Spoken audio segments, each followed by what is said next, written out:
my friends, and welcome to episode 104 of the Kiss Army Nation podcast. I'm Pasquale Vari, one of your hosts. And I am Claudius Pera. Welcome to the show, everyone. Born in Minneapolis, our guest tonight is an extremely talented musician, singer, songwriter, and record producer. He is best known as guitarist and frontman of the rock band Flipp, as well as guitarist for the alternative rock band Them from Mars. With an impressive and successful career in the glam, punk, and mainly rock world since the early 80s, he has an interesting connection with the Kiss circle, given his business relationship with the late Bill Aucoin. We are really honored to explore his past, present, and future projects. Ladies and gentlemen, please welcome Mr. Brynn Arens. Welcome to the show, Brynn. Welcome. Claudio mentioned in the opener some of the bands you were and still are involved in, playing guitar, singing, writing songs. But before we get into more detail of all of your past and present projects, how exactly did you get into music? But a real starting point for me was folk guitar, church masses, which was then called folk guitar, not acoustic guitar or unplugged. In about 1967, my dad then got a really cheap Silvertone acoustic guitar that was made out of a stuff that wasn't quite wood, but it was a bit more than cardboard. Somewhere between cardboard and wood, and the edges came over, and it was called a Stella Harmony. That's what it was, a Stella Harmony. And I started playing on that, sitting up on the steps in our house, away from everybody. And before I knew it, in the 5th grade, the music guy, with me and 2 other kids, he saw us playing guitars, and we had the basic cowboy chords down. The ever popular, I don't know how this will come across. Often it comes across so garbly, which is so strange to me, but just the basic cowboy chords. And he heard us playing these, and he asked us to play in front of the whole school, 3 songs. Okay. Me and 2 other guys, Pat Calise and John Jordan. And one of us had a banjo, one had a ukulele, and one had an acoustic guitar. We did 3 different songs. We each sang one. They were Dead Skunk in the Middle of the Road, Leaving on a Jet Plane, and A Boy Named Sue.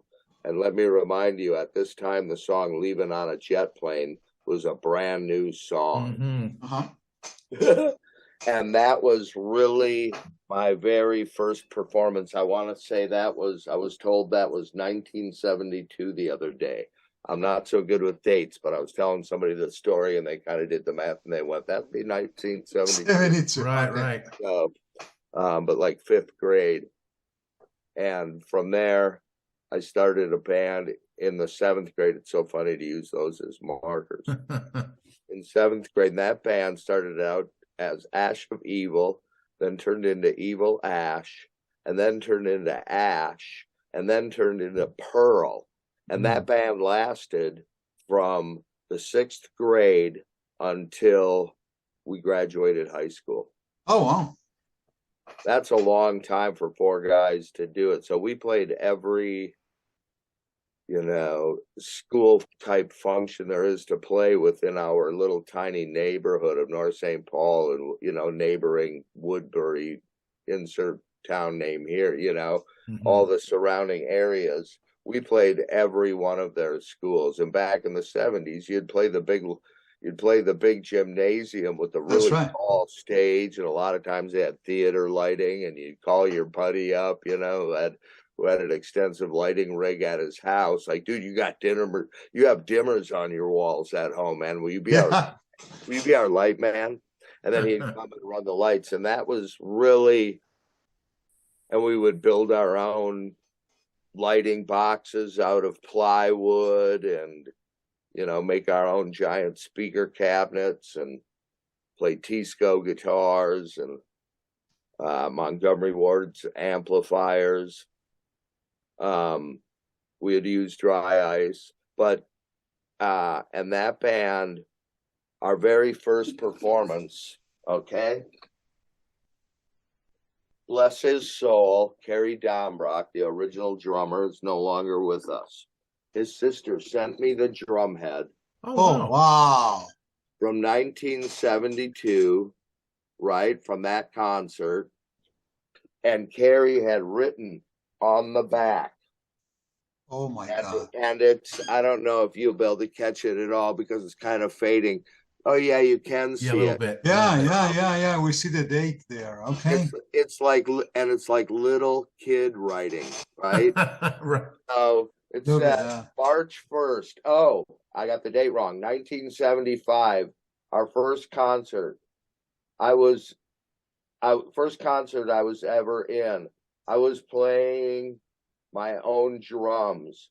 We had played on the Water, Highway Star, School's Out, which is a really cool story, and two songs Brynn wrote, Freedom and Young Girl. Wow. What a nice piece you have in there. Oh my God. That's a heck of a memory. So the teacher, the school teacher guy, John Stangl, let the whole school out 30 minutes early to come see us play in the gymnasium. There's photos of it on my Facebook and on the Rocksteady Records site. We had fog machines made out of little humidifiers and the whole bit, man, super cool. We had a pillow fight at the end.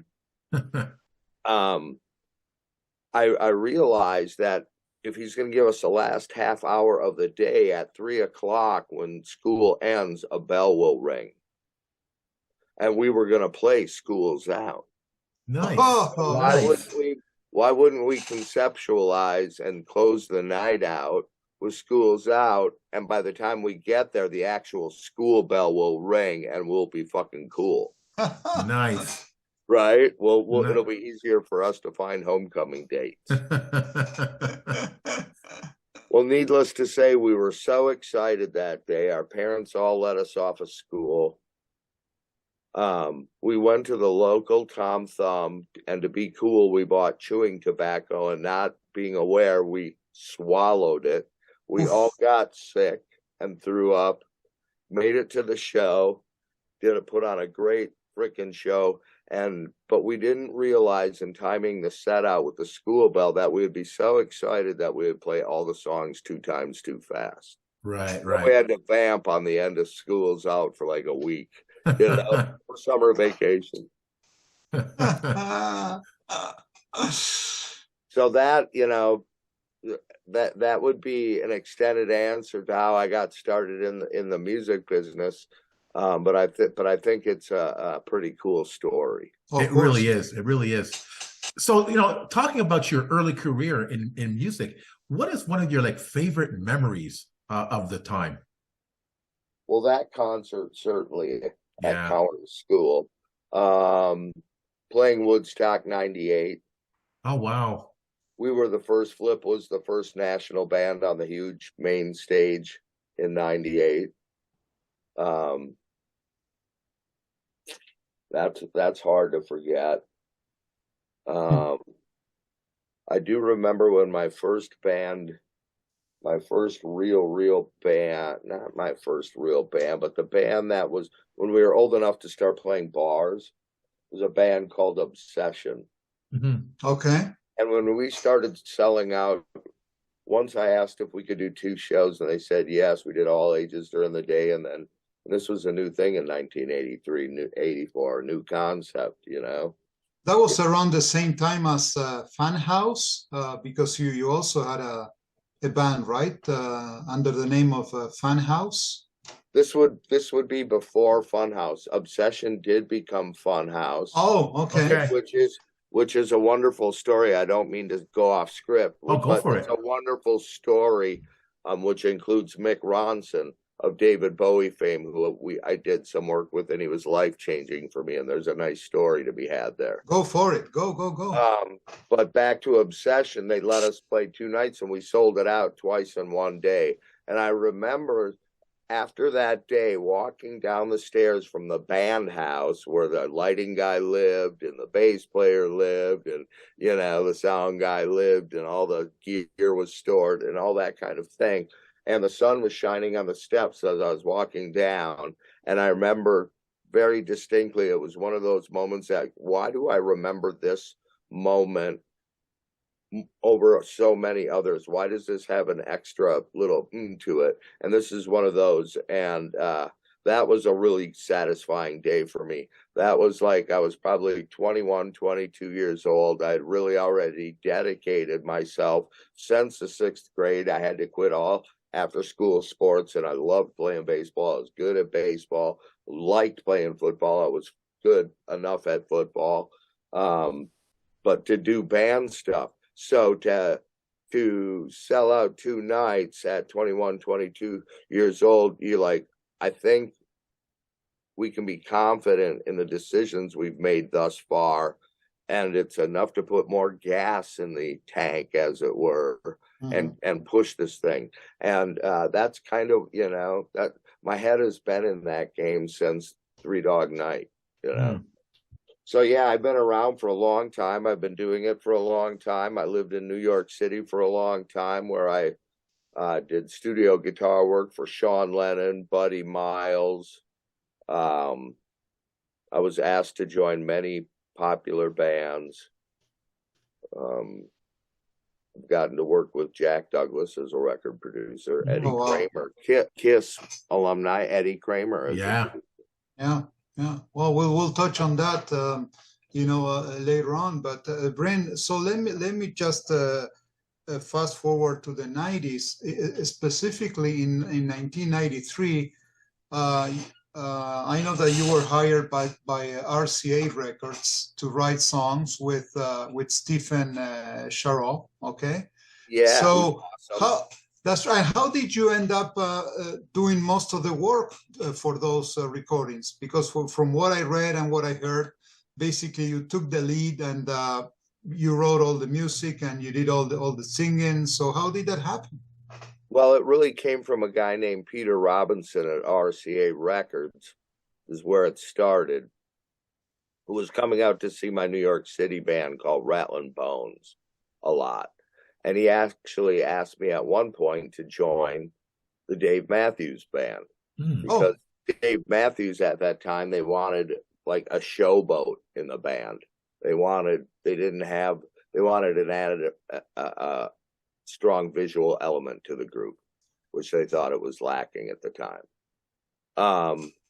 And anyway, during that time period, Peter and I became really good friends. He had come down and watched Rattlin' Bones at the Bitter End, all CBGBs, all the classic New York venues, China Club.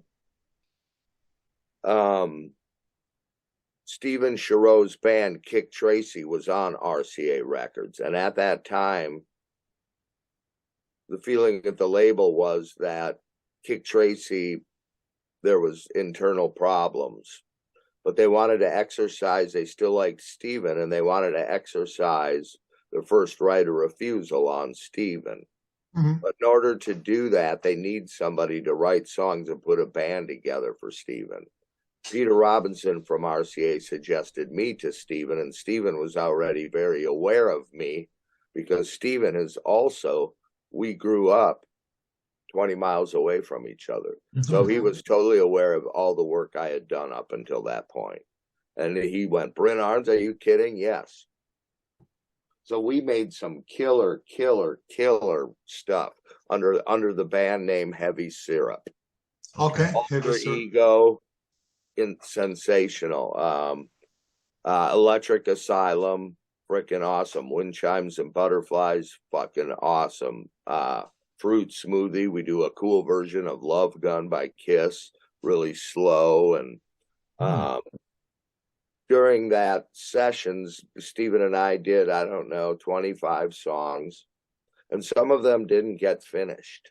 And I was not going to, it would have behooved me to not, it would have not been good to show up in New York with unfinished works.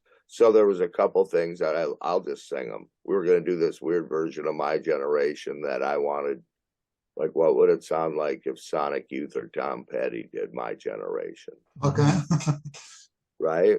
And that's what we have. And it's stoner rock, and I'm really proud of it. Video was #2 independent video that year, 93, 94, maybe 95. In Canada, #2, or #1 in Canada, #1 in Mexico, #2 in the U.S. independent music video. That Brynn, let me just get you there. So there's an awesome anecdote on that video, okay, of the cover of the Who's My Generation. So can you share with us and the audience, because I think it's fantastic story.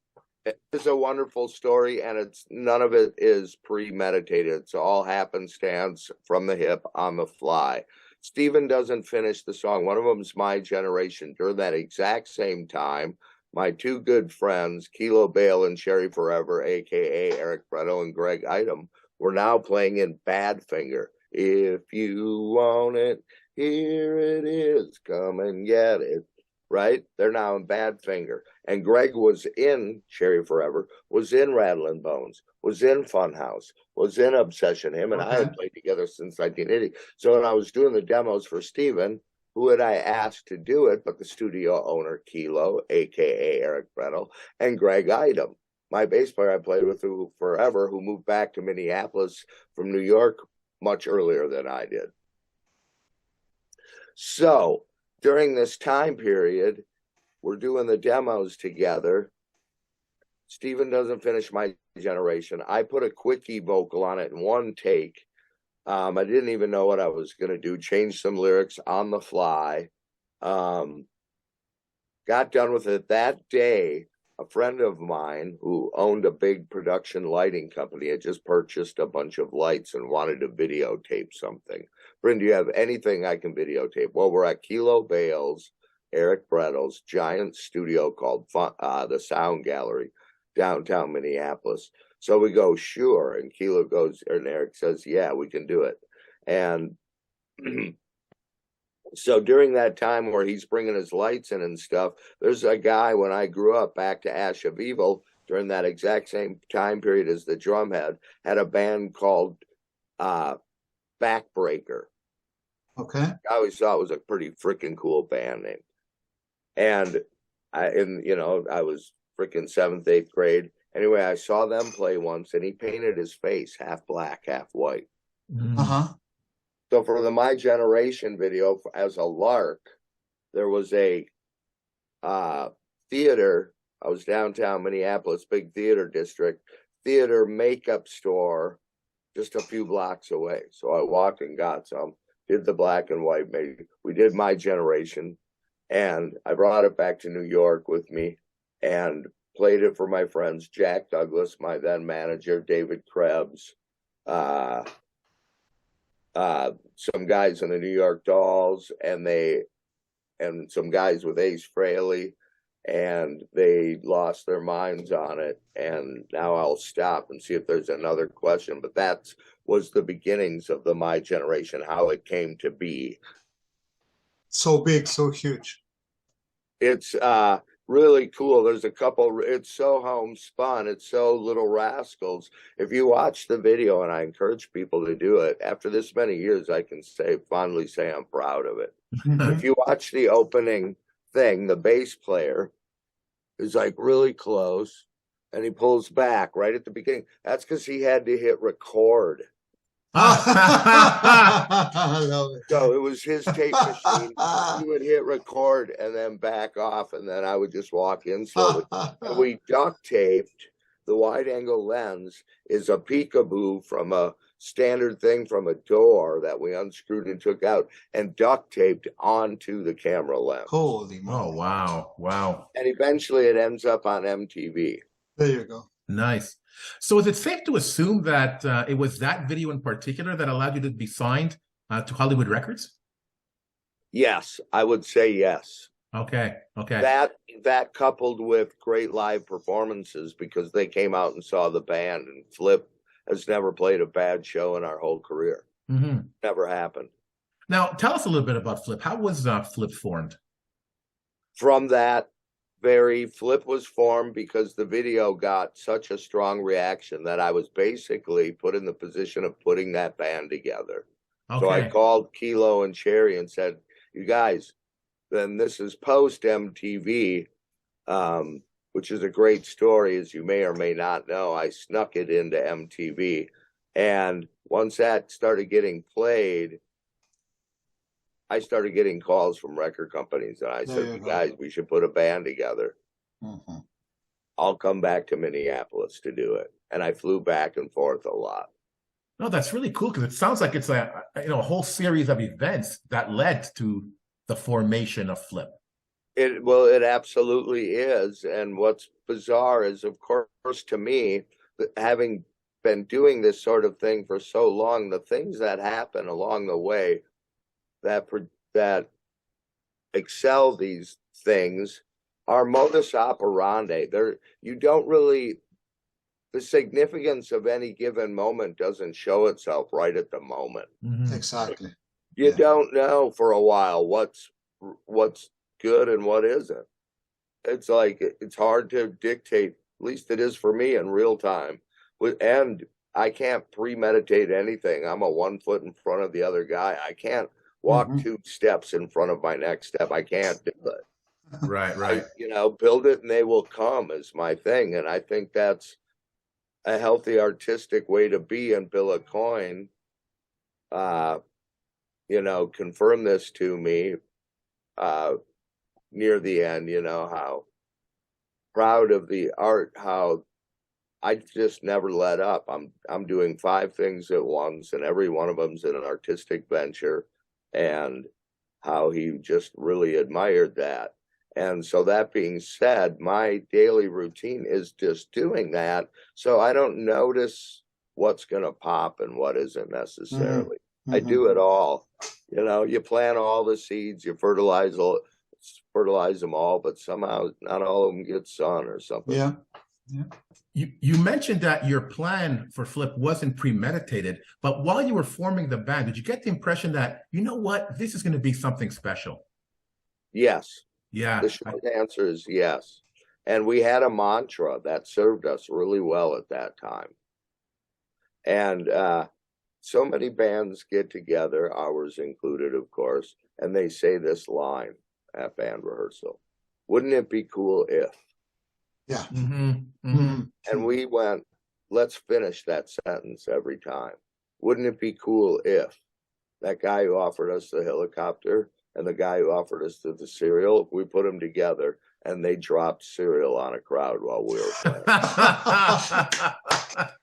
Let's do it. Yes. That's crazy. What if on Good Friday, instead of amp heads on top of the cabinets, and along with the amp heads on top of them, we line up microwave ovens, and Chia hands out hot dogs to the audience as a gateway to the devil. Oh my God. That's a nice way to finish in the what if questions, man. That's awesome. Totally. Oh my goodness. Pillow fights, breakfast cereal. Breakfast cereal I really went crazy on, trying to conceptualize everything we can do with the breakfast cereal, to the point where Chia Karaoke, Kai Arns, the great artist, my brother, was a multi-instrumentalist. And that worked well for us because we could invent instruments like the box of cereal as a shaker. And he started to get into a thing where he started to pour it into his mouth and eat it to a rhythm, like right. A little more, and he turned it into something really cool. And then he would spray the crowd with it. It really worked well. No, that sounds like an amazing time, and something very visual and theatrical about the show. But let's talk a little bit about the music. Tell us about the first debut album. Well, we made it twice. The first time was right at the very tail end of the grunge era. We were brought to Seattle to work with the producer, Conrad Uno, and Scott McCoy, who had just done the Presidents of the United States of America. If you remember that song, Lump, he's in my head, na, na, na, na, na, na. And we had a touch of that quirky sense to us, so I can see that from their standpoint. You know, Right. we have a song called Hairdo that is very, you know, I don't think you got it, but your hairdo, you know, and it's really quirky and, you know, it sounds like a crank up toy or something. And anyway, that record did not work out. That pairing did not work out at all. I met some wonderful people there that I still am in contact with to this day. Mike McCready from Pearl Jam being one of them. Brad Sinsel from TKO and the War Babies. Freaking mega awesome. One of the best rock singers to ever walk the planet, hands down, and you'll never find anybody to argue with me. So I really cherished that, but so the record went ill-fated and we recorded the whole thing, and kindly the record label, Bob Pfeiffer, believed in me so much in the band that he gave us funding to re-record the whole record with Julian Raymond, who was a huge producer. I mean, he's produced the last 4 Cheap Trick records. He, you know, produced the Glenn Campbell documentary. He produced so many wonderful things, soundtracks for The Crow with me, tons of different things we've done together. You took the same songs and you re-recorded the album? So then we went back to A&M with Julian, who we had previously recorded with before we went to Seattle, where we recorded something crazy like 32 songs in 2 days at A&M studio. Wow. Oh, yeah. Wow. And then so we just said, I liked how that shit sounded. And I really liked the engineer, Phil Caffel, who was very renowned. He had done Hotel California for the Eagles, just tons of fantastic work. Cheap Trick, Lap of Luxury, which was a fairly recent album. Well, not, you know, recent enough for me. And that went really well. So can we please just do the whole record with Julian? And Julian came to Minneapolis. We did a bunch of pre-production work. He did some great arrangement tweaks on the music. We went to A&M recording. They brought in the Los Angeles Philharmonic to play on All in My Head and Schizo Boy. The song sounded fucking great. The record label was 100% behind us. And then, right, the week after I Wish I Was a Planet, went to radio and started getting played literally within the first week.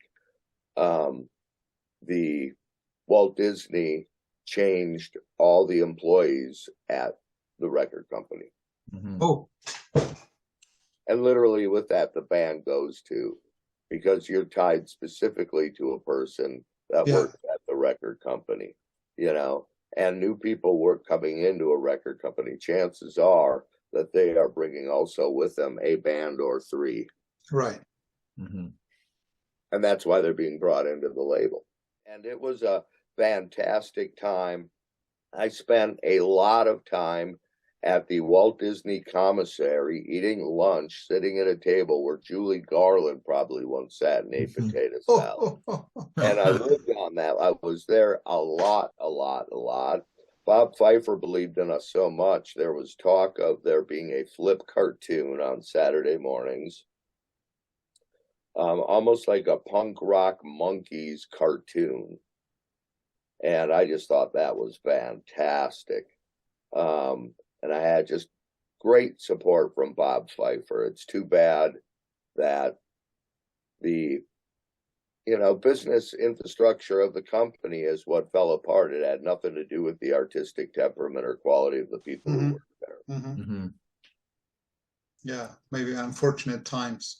And Brynn, after you guys released your debut album, of course, you know, there was a tour that followed.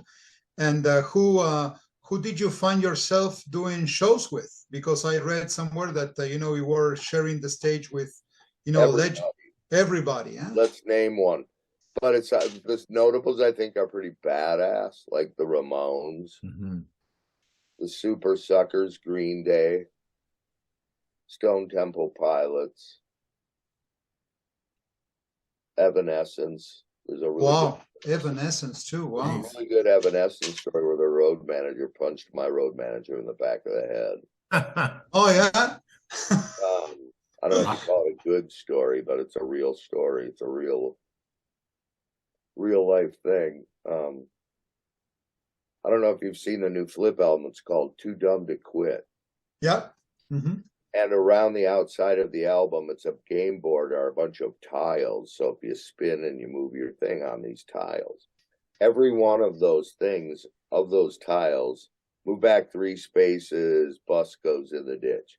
I mean, lighting falls on Brynn, cancel concert.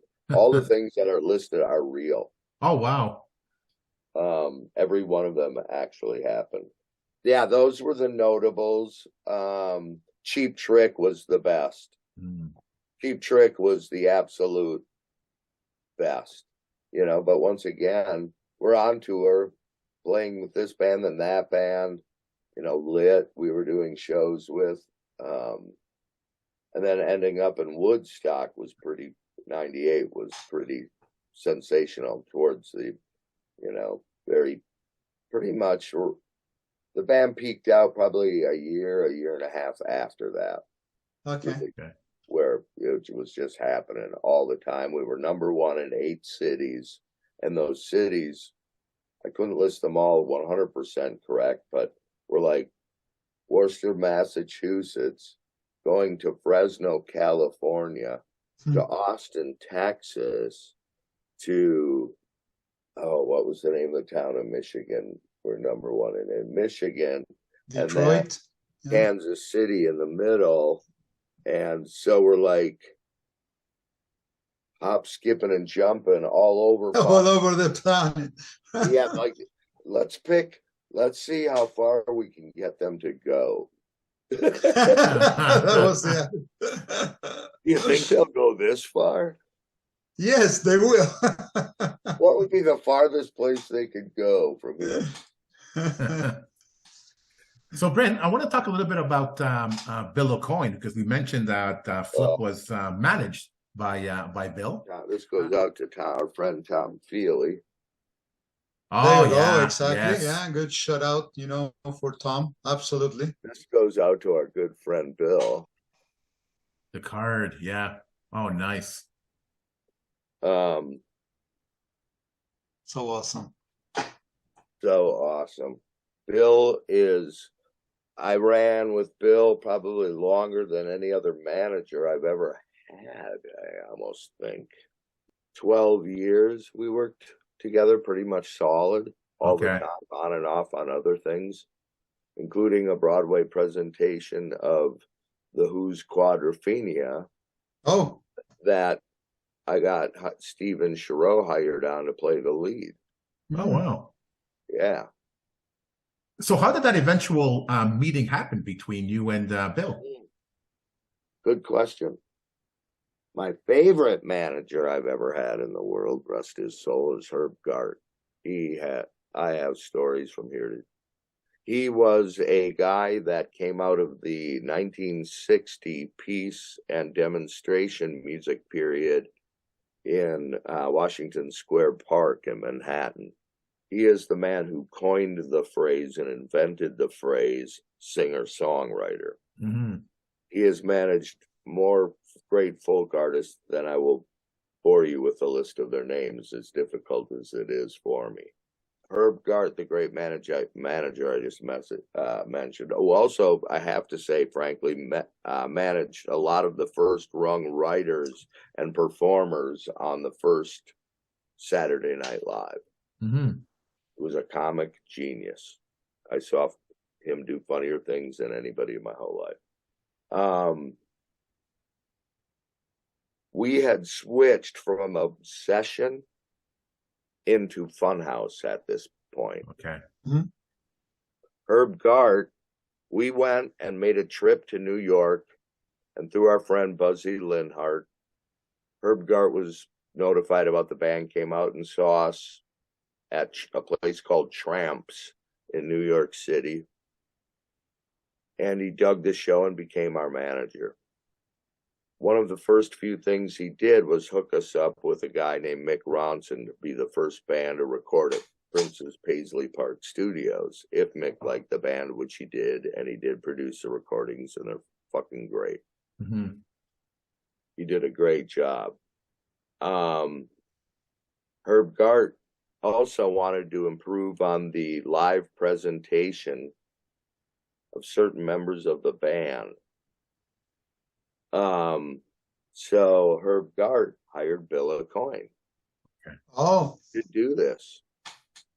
And this is like 1986, 1987, perhaps, 87. And we get done playing for the first time, and we get done playing, we're in a nice sized warehouse. And we go into the front area, and I have a cigarette break, like I always do. And Bill goes, "Hey, Brynn, why aren't you fronting this band? You should be fronting this band. You should be the front guy." And I'm like, I never sang a note before, not even backups. Like, I was not prepared for this. We had a whiz kid guitar player who played all the kind of Van Halen right hand on the neck stuff. Jeff Loven, he's phenomenal. I love him to this day. He's fucking awesome. So, but it was a different vibe. And Mick Ronson at that time really took a liking to my style of guitar playing, to the point, without sounding like a jackass, he said to me, when it was him and I and Ian Hunter sitting together, that I was the best natural guitar player he had ever seen. And Bill Aucoin asked me why I wasn't fronting a band. So all of a sudden now I actually have confidence in my ability and the decisions and what it is that I see and like and want to encourage in my own performance, songwriting, and all of that. And if we go fast forward a little bit to the video and I get signed, one thing that stuck out in my mind as it pertains to hooking up with Bill Aucoin is, oh my God, I'm doing exactly what Bill Aucoin said I should have did 3 years ago. What a vision, eh? What a vision. I have a manager at this time, but I think maybe Bill Aucoin is the right manager. That clicked in my brain, and I called him, and he came right down, like within 2 weeks, spent a good 3-4 days with the band, and we shook hands on it, and he was in. Wow. And Brynn, we talked about, some of the shows that you guys did, the energy and the theatricality of Flipp. But what would you say were the main accomplishments from Bill when he was managing Flipp? From if my memory serves me well, from 1998 to 2003. So what were the main accomplishments, working with Bill? Well, I have my favorite moments, and they are this: being gifted the Rocksteady Records company logo, use of the name. And one really great incident, and it's funny you asked this because I was telling somebody else this today, and this includes that Evanescence story of my road manager getting punched. Oh, good. We are now on Artemis Records, which is Columbia Records. Danny Goldberg and Danielle Glass are the president of the label. Bill Aucoin got Danny Goldberg his first job in the music business working for Kiss. So we're on Columbia Records. It's us, Boston, the Pretenders, Warren Zevon, who had just passed, and Daniel Goldberg, the president, who loves Bill, and Bill loves him. And we do a record for them with Art Alexakis from Everclear co-writing and co-producing it, him and I together. Truth be told, he did most of the producing. That's not totally true, because I had recorded a bunch of the stuff before we ever got there, about 80% of it. So that being said, I don't know. We wrote a couple really cool songs together, and Artemis decides to put out a song called Freak. Okay. And it makes it to number 38. And a big part of that is in part to Daniel Goldberg and Bill Aucoin's relationship. Hmm. And so before it makes its climb all the way to 38, it's down in the 50s and 60s, and it looks like it's getting some traction. We get put on a tour with Evanescence, who at this time just had that big hit. And we do a big show, the whole bit. At the end of the show, I'm playing Back in Black. We do a pillow fight with 3 feather pillows, and feather pillows just make a beautiful mess. Beautiful. But this is something we've been doing every night for years, right? Our crew has vacuum cleaners and leaf blowers, and they know how to clean the stage perfectly.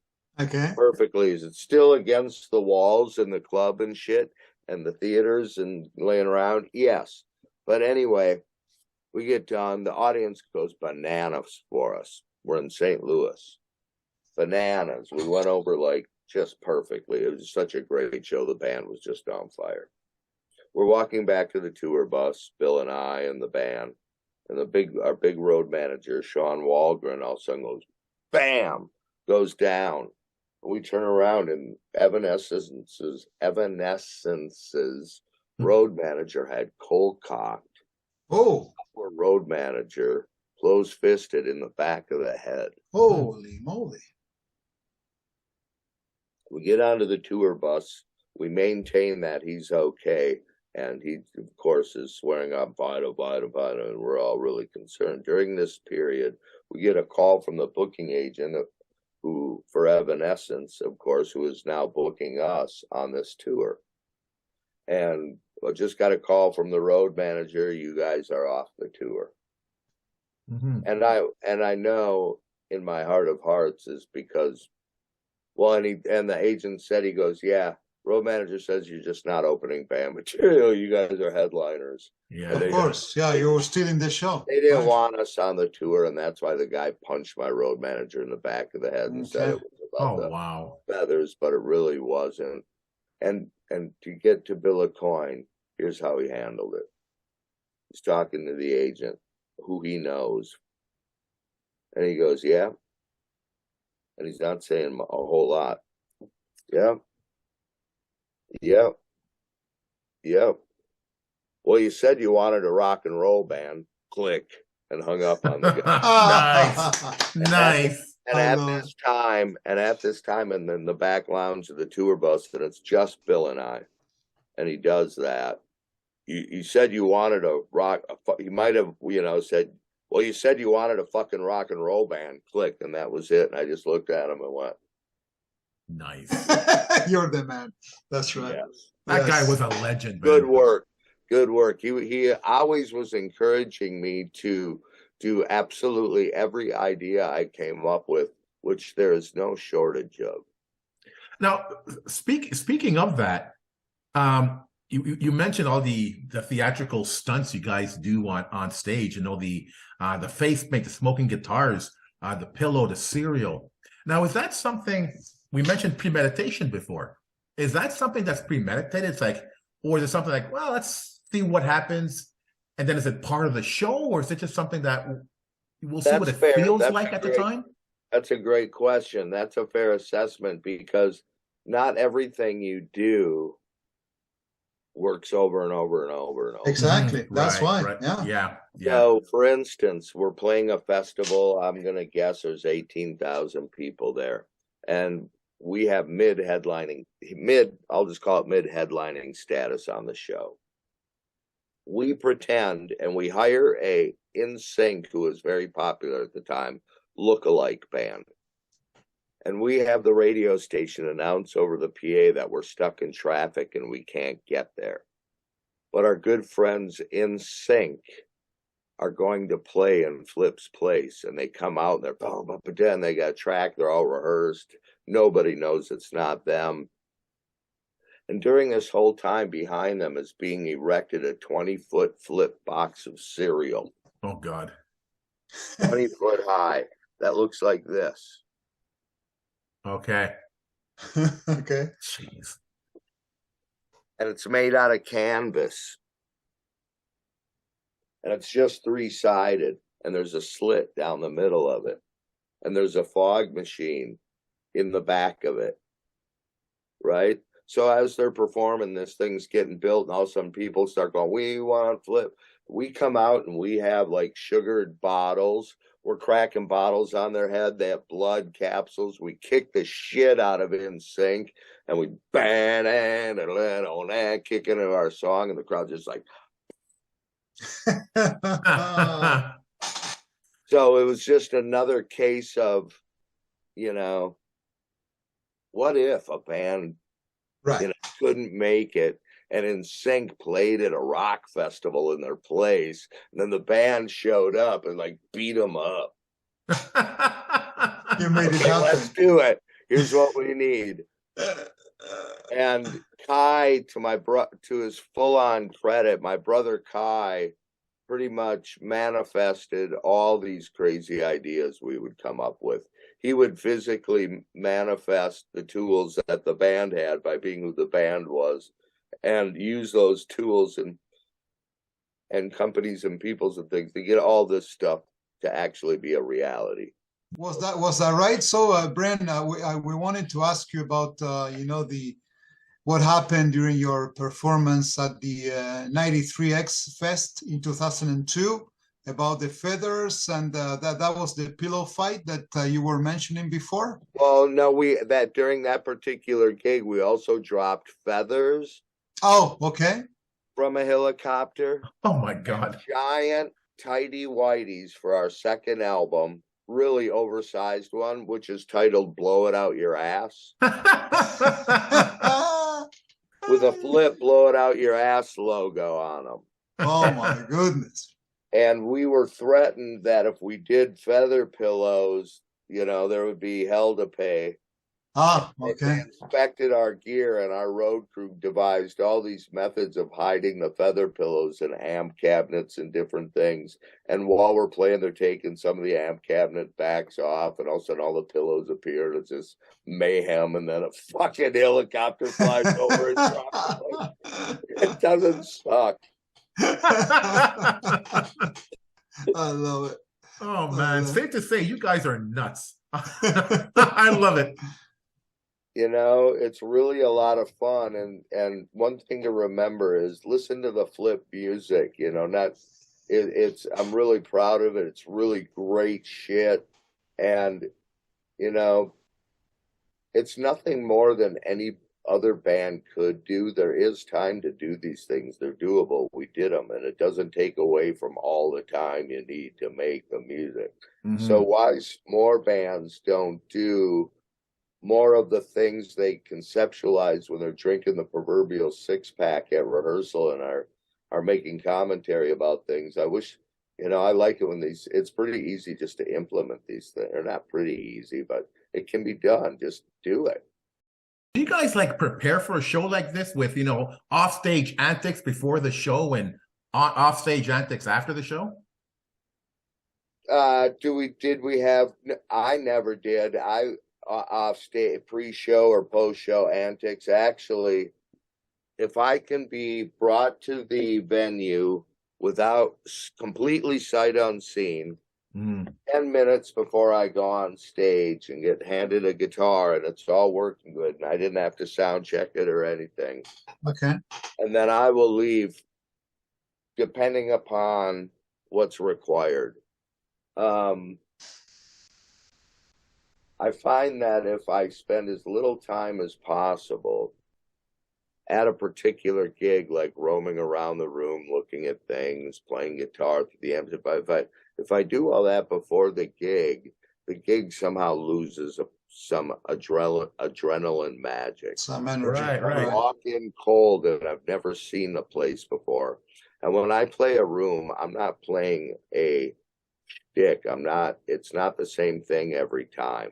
I'm playing that moment in that room. So it's very possible I'll make reference to something it's beyond possible. It will happen. I'll make multiple references to multiple things that are actually going on there and now.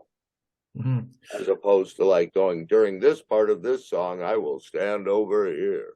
I don't. Yeah, it's not. Yeah, okay.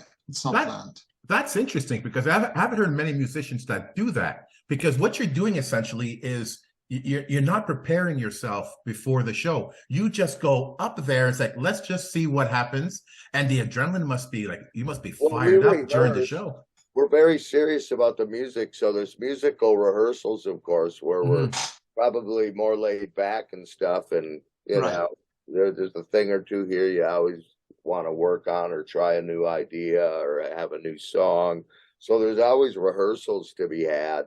And frankly, we really like to play together. So we don't have a problem banging out 40 minutes to freaking 90 minutes of music if we start playing, because we like doing it that much. So, you know, in doing those things, we have that music it's just in us. That's right. That's right. Yeah, yeah. Brynn, if my dates are correct, I think that you guys played your final show back in 2003, and then you reunited in 2016. Good work. So how did it feel to reunite? You know, get the band together again. You know, and playing with the guys. How did it feel? Phenomenal. Because again, I don't like when people tell me what advance ticket sales are, so I never know. Okay. Interesting. I didn't show up till 15 minutes before we play. I didn't know if there's going to be just 3 rows of people up against the front end of the stage or what. I had no idea. I walk in and I go, and it's packed to the gills. It's sold out. Nice. Go up, got 10 minutes. Say hi to everybody, poke a 1-hitter with Kilo, go up and do the show, and it's, you know, when you have the chemistry right in anything you do, and this includes a band, you kind of float on it. So you no longer have to dictate what it is that it needs to do, like a good baseball team. Yeah. You're no longer dictating, you're listening to it, and it's telling you what to do, and you need to respond to that, not the other way around. And we're floating on it, and it went fucking great. We sold out a huge show, and it went great. We played great, and it's documented. There's a Clone Me video, the opener out there. We had giant balloons that we kicked out. So yes, cereal was thrown all over the room at one point. Yeah. So you guys are still doing gigs once in a while. So yes, you're active. We just put out a new album. Of course, COVID really put you know, but we just did a bunch of East Coast dates with our friend Ace Frehley. And that went phenomenally. And our good friend Nightbob, really, Nightbob's the man. And so yes. So Brynn, you're a really busy guy. So you're also the founder of Brynn Company, which is your own model of amplifiers, created from vintage radio consoles. Can you tell us more about that? I sure can, and more products forthcoming. Brinco, it's called. Yeah, Brinco. And there's a video out in premierguitarmagazine.com on their thing that they made. It's really cool. It shows my Brincos and explains really well their design and how great they are. Sitting on my mom's couch with the flu one day back in the early 70s when I could barely afford musical equipment, 2 things occurred to me. She had a really cool stand-up lamp with a round base. I went, that's a mic stand. And then she had a big Philco radio, and I looked over, I went at that Philco radio, and back then you couldn't have big amps. They only made little amps. Yeah. That's bigger than my amp. That could be an amplifier box. Well, years later, I put together this band called the Oddfathers that's based during that era of those radios. I thought, wouldn't it be cool if our backline was just a bunch of old radios? And from there, getting a few of them, I started developing them and their qualities as far as speaker cabinets go. And trying different things with them and in them. Backs, no backs, this type of speaker, high wattage, low wattage, 10-inch, 12-inch, all the different configurations. And during this time period, Jack Douglas, the famed producer, was producing The Oddfathers. Mm-hmm. Well, there's our friend Joe Perry with one of his Joe, Oh, yeah. wow. one of his Brincos. Look at that. Nice. Yeah. Wow. You saw that, right? You can get a peek at that. Yeah. Yeah, we see it. Very cool. Very cool. During that time, Jack Douglas, there's another Brinco, a really cool one. Love it. Nice. Love it. Yeah, really cool. And that's got like the 1962 vintage roll-up Reed Jensen speaker in it. I send the photo of all these lined up and I send it to Jack and I go, Jack, look at these fucking amps I built, and he just loved it. And he happens to be sitting with, at that moment in time, Alice Cooper, Johnny Depp, Joe Perry, I believe Paul McCartney, and a couple other guys. And he shows them all this picture of these amps. Like, well, my friend Brynn, these are all, they all wanted one. Every one of them wanted one within 10 minutes. Jack called me right back. Can we get one to this person? Can we get one to that person? Can we get one to this person? Of course, I sent Jack's right away. And during that time, a good friend of mine, Dan Hansen, who ran a great guitar store here called Groove City, saw them. And I started producing them exclusively for his music store. Oh, Oh, okay. nice. And then, yeah, so they're really cool. And some were just, they're not all the same. They're all, I really have to put in a good hunt for the right radio, Exactly. with the right sonic qualities, and I like it aesthetically to look really good. And as Taylor Swift and Joe Perry have both word has gotten back to me, it's the only amp their other halves will let them keep in the living room. Oh, that's beautiful. So, Brent, so can you get parts? With no issues there. So you have your. I found a network of people. Okay. Yeah. Beautiful. Just you start when something like that pops. You just got to start hunting, right? Exactly. And you just start hunting, and then I found a couple of people who really dig the idea, and will even contact me. And I don't need all the electronics to necessarily work. So, nothing past making sure the lights light up and the dials move the dial. Exactly. And they're not rattling. Yeah. They're like, yeah, this amp is past good. If you want, you can get this really fucking mint condition radio at a lower price without the amplifier. I noticed a lot of people copied it after I did it. Other guys, and I actually saw like on reverb.com one, somebody was selling one, and they were actually nice enough to say that it was inspired by the original Brinco. Oh, that's cool. Yeah. At least, yeah. So, Brynn, before we wrap up the show, we want to end with one final question. It's the way we usually end our interviews, with a little tribute to the KISS Army. Now, you've contributed to a wide array of musical projects, and of course, you've come across fans from all walks of life. So in closing, how would you rate KISS fans compared to the fans of your other musical projects that you've participated in? Just in one word, fever, if that's how you pronounce that word correctly, fever.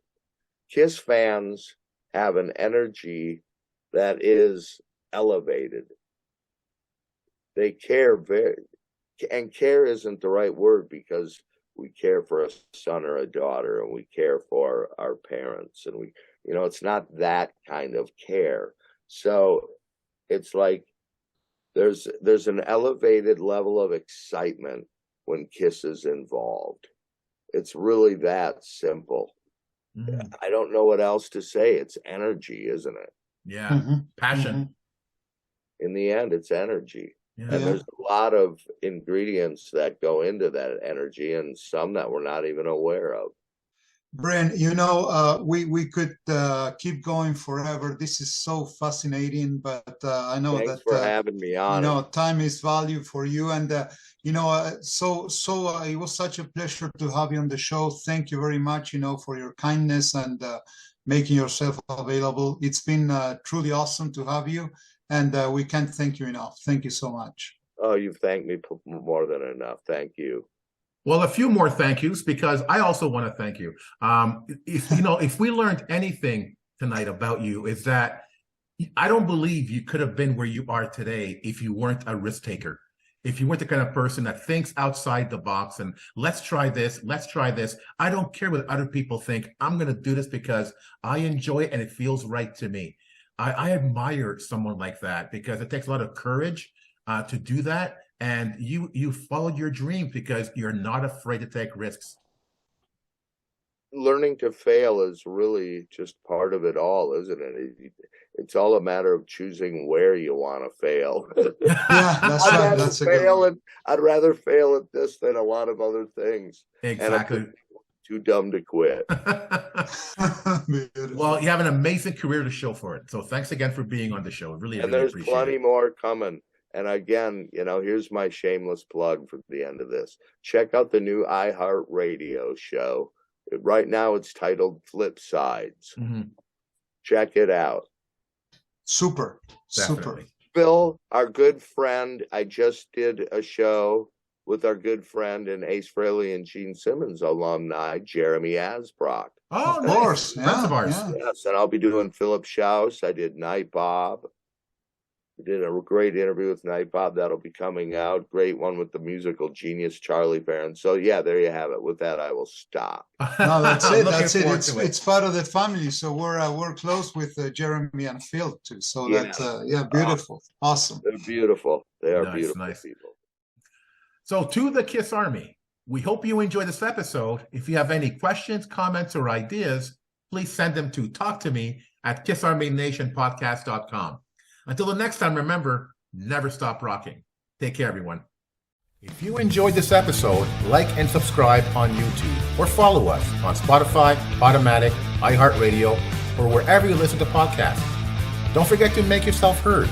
Leave us a comment on Facebook, Twitter, or Instagram. See you all soon, KISS Army.